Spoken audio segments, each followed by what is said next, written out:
श्री गुरुवे नमः।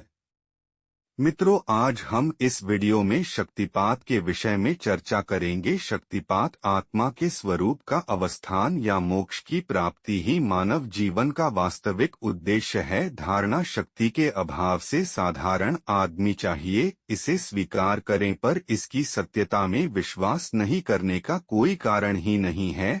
समय पर यह सत्य सबके हृदय जब तक मनुष्य अपने स्वरूप में स्थिति प्राप्त नहीं करता, कम से कम इस स्थिति के मार्ग को में नहीं जाता है, तब तक उसे शुभ अशुभ कर्मों के अधीन रहकर सुख दुख रूप फल भोग के लिए उनके अनुरूप विधि वह स्थान में जाना और भोगायतन शरीर धारण करना होता है। किस लिए बाध्य होकर उसे जन्म मरण के क्षेत्र में निरंतर रहना पड़ता है। इसी का नाम संसार है। स्वरूप में स्थित नहीं पाने तक इससे छुटकारे की कोई संभावना नहीं है।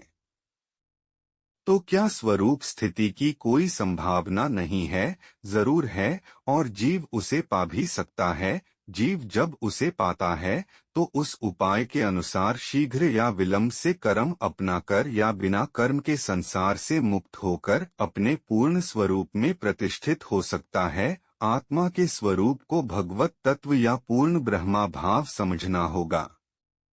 तांत्रिक आचार्यों की परिभाषा में इसी उपाय का नाम शक्तिपात है। वैदिक व वैष्णव भाषा में इसका दूसरा नाम कृपा या भगवतनुग्रह है। इसके सिवाय केवल पौरुष प्रयत्न से भगवत प्राप्ति नहीं हो सकती है। वास्तव में भगवन्मुखी वृत्ति के मूल में सर्वत्र की भगवत कृपा के प्रभाव को मानना पड़ता है, क्योंकि उनकी कृपा के बगैर उनकी और चित्त की गति नहीं हो सकती है। शक्तिपात या कृपा के संबंध में शास्त्र में बहुत स्थानों में काफी चर्चा हुई है। यहाँ हम सिर्फ तंत्र शास्त्र के अनुसार इस संबंध में कुछ चर्चा करेंगे। शक्तिपात अथवा कृपा कब और क्यों होती है, इसका उत्तर विभिन्न प्रकार से दिया जाता है। किसी किसी के मत से ज्ञान का उदय होने से शक्तिपात होता है। अज्ञान से संसार का उद्भव होता है और ज्ञान का उदय होने से अज्ञान दूर होकर शक्तिपात होता है। ज्ञान की अग्नि सब प्रकार के कर्मों को वाटसेप करके शक्तिपात की भूमि की रचना करती है। यह भी कहते हैं, कर्म फल का भोग चाहे क्रमशः हो चाहे बिना कर्म के हो, उसके कर्म की निवृत्ति नहीं हो सकती है। कर्म तो निरंतर होता रहता है, इसलिए कभी भी सारे कर्मों का अक्षय नहीं हो सकता है। और कर्म फल भोग को कर्मिक न मानकर युगपत मानने से भी इस संदेश की निवृत्ति होती है। फल देना ही कर्म का स्वभाव है। एक ही समय सभी कर्मों का फल भोग होता है। इसे स्वीकार करने से कर्म का स्वभाव नष्ट होता है, पर प्रभाव का नाश कभी भी संभव नहीं है। किसी आचार्य का मत यह भी है कि शक्तिपात का वास्तविक कारण ज्ञान नहीं कर्म का सामय है। दो समान बलशाली कर्मों का प्रतिफल प्रतिबंध होने से कर्म का सामय होता है। इसी सामय से शक्तिपात होता है। क्रमिक भूख के प्रभाव से बहुत कर्म के क्षीण हो जाने पर भी किसी अनिश्चित समय में अगर परिपक्व और प्रमाण बनवाने विशिष्ट विरुद्ध कर्म फल उत्पादन में असमर्थ हो, अपना अपना फल न दें या नियत भोग विधान ने करें और उसके बाद के सारे कर्मों के अपरिपक्व रहने से लोग उन्मुख ने हो, तो ऐसे विरुद्ध कर्म का सामय होता है। एक बात और है, विरोध स्वीकार करने पर भी यह स्वीकार करना होगा कि उस समय एक दूसरा विरुद्ध कर्म भोगात्मक फल दे रहा है। यदि उस अवस्था में किसी अविरुद्ध कर्म की प्रवृत्ति को स्वीकार न किया जाए तो उसी समय देहापात होना चाहिए, क्योंकि भोगायतन शरीर भोग के बिना एक क्षण नहीं रह सकता। यदि यह कहीं जाति और आयु यह दो फलदाता कर्म प्रतिबद्ध नहीं होते, केवल भोग देने वाले कर्म ही प्रतिबंध होते हैं।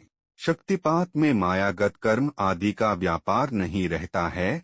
यह सच है, क्योंकि कर्म आदि जीव को माया से आबद्ध रखते हैं। इसलिए माया से छुटकारा नहीं होता। शक्तिपात सर्वथा माया निरपेक्ष है। क्यों सब देवता माया में या माया से ऊपर रहते हैं, वह भगवत अनुग्रह से ही भगवान को पाते हैं। जो मायाक्रांत नहीं है, विक्रम आदि के अधीन नहीं है, केवल शक्तिपात के प्रभाव से वे भोग अथवा मोक्ष रूप सिद्धि प्राप्त करते हैं। पर और अपर भेद से शक्तिपात मुख्यतः दो प्रकार का होता है। पर शक्तिपात होने से आत्मा पूर्ण चिदात्मा रूप से प्रकाशित होती है, यही उसका परम प्रकाश है। उपाधि ही चैतन्य ही उसका स्वरूप है।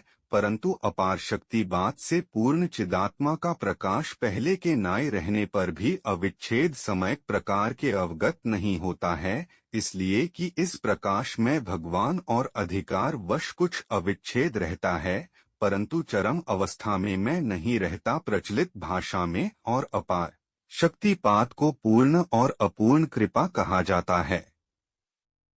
परमेश्वर के सिवाय पूर्ण कृपा और कोई नहीं कर सकता। अपूर्ण करवा ब्रह्मा आदि देव भी कर सकते हैं और किया करते हैं। शक्तिपात विचित्र है, इसलिए इसका अधिकार भी विचित्र है। समय पुत्रक साधक आचार्य या गुरु, यह सब अधिकार भेद विभिन्न प्रकार के शक्तिपात से होता है।